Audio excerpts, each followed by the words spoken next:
Sveiki, šičia va komentavo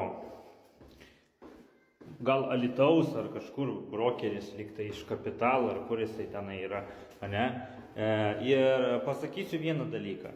Jeigu tave užkabino šitas video ir tu pradėjai pykti, viduje pyktis pas tave atsirado, reiškia tu patenki į tą sąrašą, kuriuos aš apibūdinau, ar ne?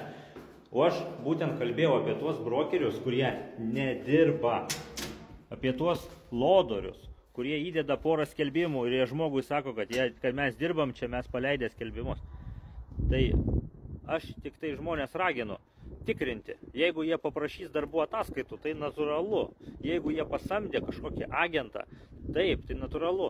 Aš suprantu, kad daugelis gali net ir iš jūsų, ne, agentūros rašosi šansų gaudytojų sutartis, arba netgi kaip kokie tais paprašaikos ateina pas savininką ir sako, mes be sutarties tau padirbsim, duok tik tai pafotkinti, duok viską kitą. Tai va tokie yra, nu, žemiausio rango brokeriai, aš skaitau, ar ne, kurie neturi savivertės jokios. Tai jeigu tave tai užkabino, reiškia tu esi toks.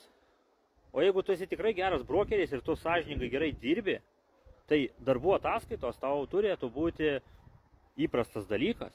Žmogui parodyti, va, žiūrėkit, prašau. Jeigu jūs to nedarot, slepiat nuo žmonių arba kaip paprašo, tai jūs pradedat pykti, nu tai reiškia, jūs nedirbat, nes jums gėda parodyt. O jeigu jūs esate tikrai geri ir gerai dirbate, tai nėra čia ko pykti. Čia ne apie jūs tada. Sekite kanalą, dalinkitės ir nepraleisite kitų video.